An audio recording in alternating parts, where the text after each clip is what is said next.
What was there before the Big Bang? If evolution is real, We've kind of given up on the idea of evolution. you can measure it. Not true. I don't know that fairies don't exist. Maybe leprechauns. Prior to the origin of matter, there is no matter to do the causing. This is a super interesting clip because it includes Piers Morgan, Joe Rogan, Tucker Carlson, Richard Dawkin, and Stephen Meyer all processing the big questions, which I think is fantastic. Now, Stephen Meyer is the one fielding questions here, and I like to feature him because he does a great job of articulating the real issues in a technically accurate way while remaining accessible to normal people. Now remember, Meyer's PhD is from Cambridge University, and it's in the philosophy of science. It's about backing up and asking, how do we reach conclusions within science? And he's an expert at that. So that's why he's at the table. I'm Brett, and here at One Life Network, we love having these kinds of conversations with people who believe and those who don't believe. So hopefully you enjoy that kind of thing because this stuff matters. Now, this conversation specifically is helpful because it puts the evolution debate in terms believers and unbelievers need to understand to interact intelligently on that subject. On the post side, I want to lock down a couple of important ideas and respond to comments I usually see whenever we talk about this subject matter. This all blew up last week because Tucker Carlson went on Joe Rogan. And I don't know if you saw this, but he said this about this very issue. Take a look. If evolution is real, and if there is this constant, I don't know, but it's visible. Like you can measure it in certain animals. You can measure adaptation. Yeah. But there's no evidence that in fact, I think we've kind of given up on the idea of evolution. The theory of evolution as articulated by Darwin is like kind of not true. Right? In what sense? Well, in the most basic sense, the idea that, all life emerged from a single cell organism and over time, and there would be a fossil record of that, and there's not. Your response?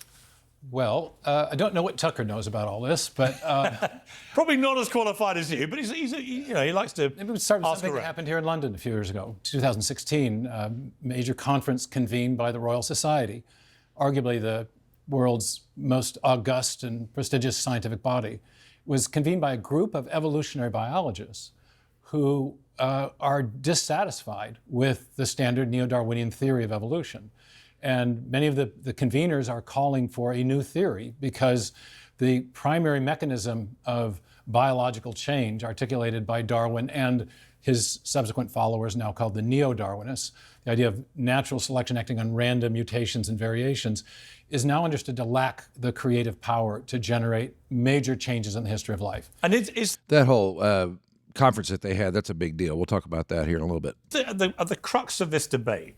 Is it, as Tucker was getting at there, is it that if you actually start from where Darwin's theory begins, the creation of the human being was so complicated, the body, the way we exist is so complicated, it doesn't make any rational sense. There's two issues, really. There's how do you get to the first life from the simpler non-living chemicals? That's sometimes called chemical evolutionary theory, and that's a complete mess. It's in a state of impasse, and almost everyone, even your recent guest, Richard Dawkin, acknowledges we have no chemical evolutionary theory that accounts for the origin of the first life. And many people don't know that Darwin didn't attempt to explain the origin of the first life. Rather, he presumed one or very few simple organisms, which we now know were not simple, and then proposed a mechanism by which you could generate all the new forms of life we see on the planet today. That's another really important point that most people don't know, that he wasn't postulating how life began completely. Even that now is being challenged because the main mechanism of evolutionary change does a nice job of explaining small-scale variation. What Tucker was referring to, I think, is adaptation. This would be examples like Darwin's finches, where the beaks get a little bigger, a little smaller in response to varying weather patterns. But it does a very poor job of explaining the major innovations in the history of life, such as the origin of birds or mammals or animals in the first place. And there in the fossil record, we do see very abrupt, many instances of very abrupt appearance without the transitional intermediates that you'd expect on the basis of the Darwinian picture of the tree of life. So is your belief that the Darwin theory actually fails then? I think it does fail. I think it captures an element of the truth. There's the small-scale microevolutionary variation is certainly a real process, and no one disputes that. Natural selection is a real process, but what's at issue now is the degree to which it has genuine creative power. And I think at this 2016 conference, the opening talk was given by a prominent Austrian evolutionary biologist, not an American talk show host, and he enumerated 5 major explanatory deficits of neo-Darwinism, many of them surrounding this problem that the mechanism lacks the generative or creative power necessary to account for the major innovations in the history of life. Well, your best-selling book, new book, Return of the God Hypothesis, you argue there are three big scientific discoveries that point to the existence of God. I want to go through these. One, the Big Bang Theory. So why would that lend support to a theory of a God? Or Well, God? right. Maybe just a little framing before I dive into the evidence. Professor Dawkins at Oxford has said that the universe has precisely the properties that we should expect if at bottom there is no purpose, no design, nothing but blind, pitiless indifference. And though I'm on the opposite side of this science v. God issue with the good professor, I think he does a marvelous job of framing key issues. And this is one of those great framing quotations, because what he's saying is that whether we think of it as a scientific question or a philosophical question or both, if we have a hypothesis about reality, the way we test that is by looking at the world around us and seeing if what we see comports with what we would expect to see if our hypothesis were true. And his hypothesis is that of blind, pitiless indifference, which is a shorthand way of saying that everything came about by strictly undirected material processes. And what the materialists expected coming into the early 20th century was evidence of an eternal, self-existent universe, one that had been here for an infinitely long time and therefore did not need an external creator. What in fact the astrophysicists, the cosmologists, the astronomers found was evidence of a universe that had a definite beginning, and therefore one that could not have created itself, because before the matter of the universe came into existence, there was no matter there to do the causing. And so the picture of the universe that has emerged starting from the 1920s all the way to the present, both from observational astronomy and from theoretical physics, is a universe that had a definite beginning and therefore requires some sort of external creator or cause. Now, there's a few things that are very critical there that we'll talk a little bit more later, but the main thing is, again, defining terms. Like, what does naturalism actually say? And that's what Richard Dawkin sums up, and what would we expect to see? And they, on further investigation, did not find what he was talking about. Dawkins is obviously one of the world's most famous atheists. Are you a believer in God yourself? I do believe in God, yes. Okay, so let's play a clip from Dawkins on this show. So why is it not possible that there is a superior being, power, which many people believe in different ways? It's possible there are fairies at the bottom of the garden. I mean, all sorts of things are possible.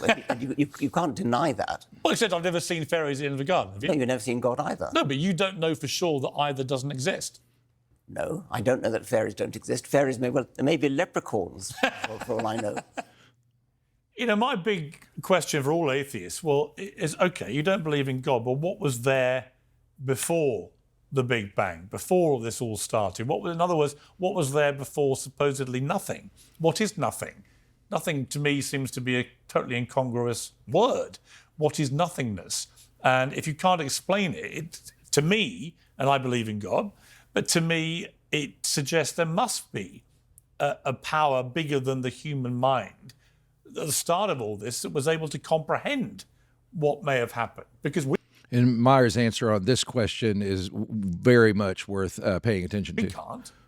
Right. Dawkins wants to portray theistic belief as if it's equivalent to belief in fairies. And he'll concede that, well, it's possible. But I think there's a stronger argument for the theistic case. And that is that when scientists and philosophers reason from evidence, they typically use a method of reasoning that has a technical name. It's called inferring to the best explanation, where the best explanation is one where you're invoking a cause which has the kind of powers that would be required to explain the phenomenon of interest. And you correctly pointed out in your conversation with him that when you get back to that, what physicists often call the singularity, the point where matter, space, time, and energy begin to exist, the materialist is really up against a huge conundrum, because prior to the origin of matter, there is no matter to do the causing. That's what we mean by the origin of matter, that's where it starts. Right. And so if you want to invoke a cause which is sufficient to explain the origin of matter, you can't invoke matter. It's in principle, the materialistic explanations are in principle insufficient. So you need to invoke something which is external to the material universe and is not bounded by time and space as well. And that starts to paint a picture of the kind of cause you would need that has the sort of attributes the traditional theists have traditionally associated with God. There you go. That's God the is stuff there. a timeless, God is outside of time and space, has causal powers, is an agent with volition, and therefore can initiate a change of state from, in this case, nothing to something. And do you believe that God... Now, I want to go back to where the conversation first started, but hopefully you remember that part there. The conversation started with Tucker Carlson and Joe Rogan talking about evolution. Now, this is critical just from a pastoral standpoint, because I would talk to Christians and non-Christians alike on this subject. The first thing we need to understand, we need to define our terms. When people say things like, do you believe in evolution? It shouldn't be no, I don't, because what happens is you can be kind of put in the same category as a flat earther or something like that if you say something like that. And the reason is because changes within populations and among biological creatures are observable things. That's why to not believe that happens is considered just you're just living on a rock somewhere. You don't understand the whole conversation. But that's why you ought to always kind of say, wait a minute, when you say evolution, to what are you referring? And that's very important to understand about what Darwin was trying to explain and what he wasn't trying to explain. Most people don't know that he wasn't really postulating how life itself began. He kind of assumed certain things and then kind of extended it out from there. But usually what happens is we see changes within populations and among biological groupings, and then we extend that to explain the whole package. Now that leads us to the second thing. He brought up this whole thing of the British Society, the British Society, Royal Society, which is a very, very prominent body that, Robert Boyle started it, and Sir Isaac Newton was one of its presidents. So this is a big-time deal. And the lecture was on just dissatisfactions inside that world. And I've heard that most of my adult life, that at the highest levels of people thinking about this, it's not that they're all believing Christians and they all are creationists. It's this that they're allowed to say they're not satisfied. And the lecture he was talking about, he said there were 5 different things. This guy, I'm going to give you 2 of them. First of all, he said observable complexity has still never been adequately explained. That's talking about eyes and ears and heart and lungs and all the things that we have, all these mechanisms that we have. When you want to try to explain them through mutations and just gradualism, that's extraordinarily difficult. And he said there's an explanatory deficit, was his words.